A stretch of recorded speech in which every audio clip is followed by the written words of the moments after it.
Bienvenue au Café de la Vérité. Plus que ça va,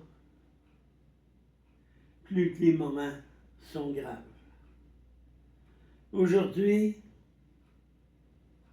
je vous lance une alerte. Une alerte à la dernière trompette et la Troisième Guerre mondiale. On va regarder Ézéchiel 38, les versets 1 à 6. La parole de l'Éternel me fait adresser en ces mots. Fils d'homme, tourne ta face vers Gog, au pays de Magog, vers le prince de Roche, de Méchec et de Toubal. C'est ces trois villes en Russie. Et prophétise contre lui. Tu diras, ainsi parle le Seigneur l'Éternel, me voici contre toi, Gog, prince de Roche, de Méchec et de Toubal. Je t'entraînerai, je mettrai à ta bouche, à tes mâchoires. Je te ferai sortir, toi et ton armée, chevaux, cavaliers, tous vêtus à la perfection, ressemblant de nombreux ou portant le grand et le petit bouclier. Tous manient l'épée. Et avec eux, ceux de Perse, d'Éthiopie, de Pouche, tous portant le bouclier et le casque. Gomer et toutes ses troupes, la maison de Togama, à plus profond du nord, à toutes ses troupes, peuple nombreux, qui sont avec toi. Je ne sais pas si vous suivez l'actualité ailleurs que dans les médias subventionnés par nos gouvernements. Si vous regardez les quelques journalistes indépendants pour avoir vraiment ce qui se passe présentement, on voit une accélération présente de la guerre en Ukraine et en Russie. On voit que même certains pays, comme les États-Unis, commençaient à s'en mêler. Les derniers missiles que l'Ukraine a lancés, c'est les Américains en réalité. Parce que ces missiles-là sont américains et doivent fonctionner avec les satellites américains. Donc, c'est les Américains qui les ont contrôlés. On cherche la guerre. On la cherche tellement que, présentement, l'Allemagne a demandé de faire un recensement de tous les bunkers qui existaient, tous les endroits qui pourraient servir d'abri nucléaire.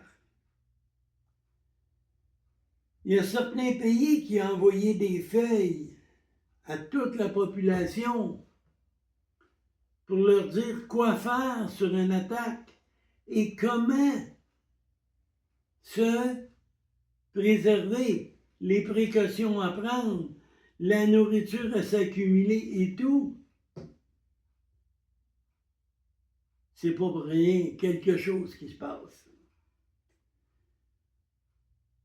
Le 18 novembre 2024, en France, il y a eu un test. Ce fut un test d'alerte d'attaque nucléaire.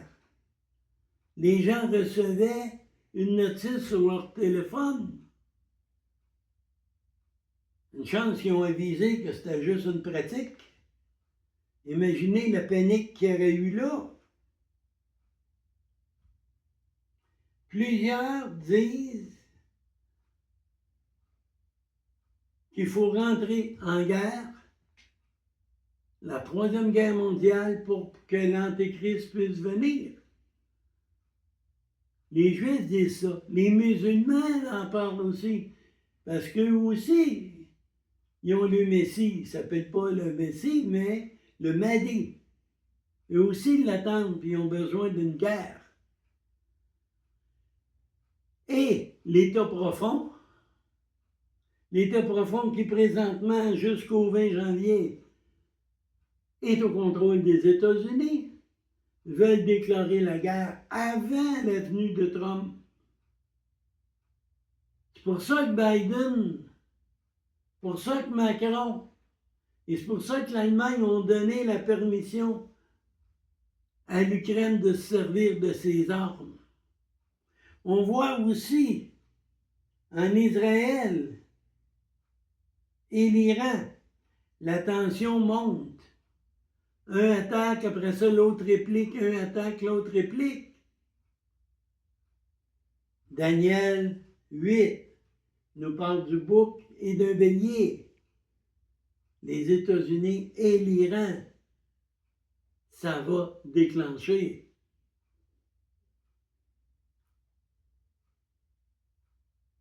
Êtes-vous prêts? Voulez-vous que vive cette guerre ou voulez-vous l'éviter? La dernière trompette va sonner juste avant le début de cette guerre. Et tous ceux qui ont fait de Jésus leur Seigneur et leur Sauveur vont être enlevés avant que la guerre débute. Cette guerre, ça va être horrible parce qu'elle va être nucléaire. Mais Jésus, lui, veut vous emmener au repos, veut vous emmener avec lui. Il veut protéger ceux qui croient en lui, qui est sa future épouse. Vous savez que demain, il y a quelqu'un qui va venir attaquer votre maison, mettre le feu. Allez-vous laisser vos enfants et votre femme là? Je crois pas. Je pense que vous allez les envoyer dormir ailleurs.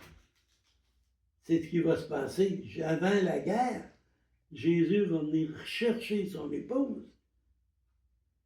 Si toi, tu aimes assez ta femme pour la sortir de ta maison avant que la maison brûle, comment en plus Jésus va prendre soin de nous? Mais, pour faire partie de l'épouse, pour éviter ces choses, Jésus a dit, à moins que tu naisses de nouveau, tu ne verras pas le royaume des cieux. Comment naître de nouveau? C'est assez simple. Comment qu'on naît de nouveau? Premièrement, il faut reconnaître que nous sommes pécheurs. Ça, c'est la première des choses.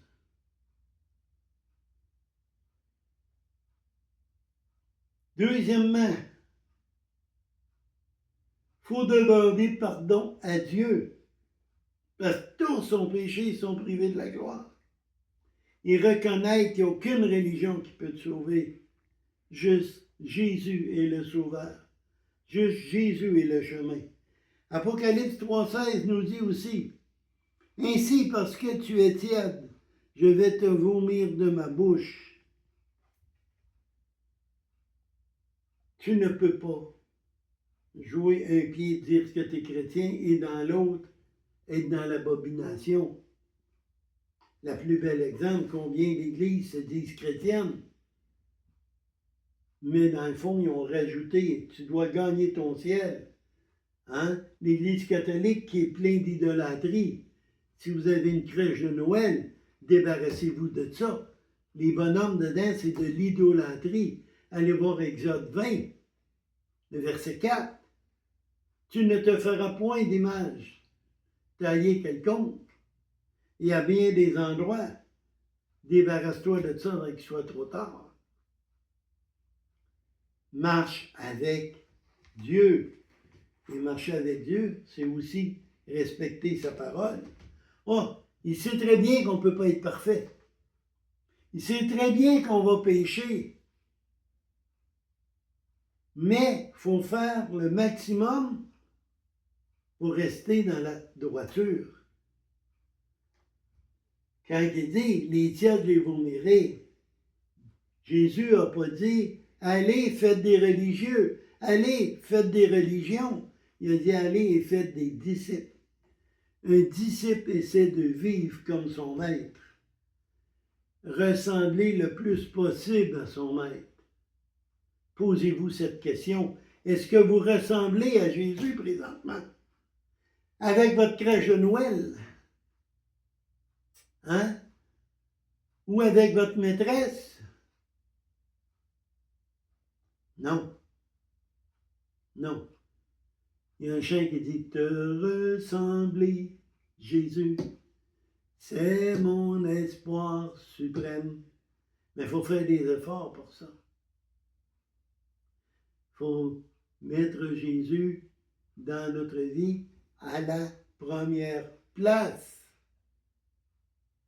Et si tu ne connais pas Jésus, si tu n'es pas né de nouveau, oublie pas, Père très saint, je reconnais que je suis pécheur, je te demande pardon de mes péchés et je reconnais que seul Jésus peut me sauver parce que c'est lui à la croix qui a versé son sang. Et par son sang, je suis lavé de mes péchés. Partagez, mettez les pouces en l'air, abonnez-vous si vous ne l'êtes pas.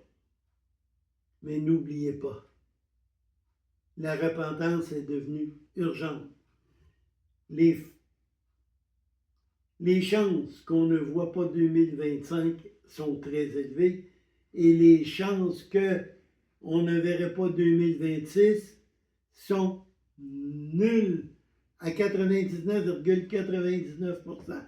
Alors repentez-vous rapidement et que Dieu vous bénisse.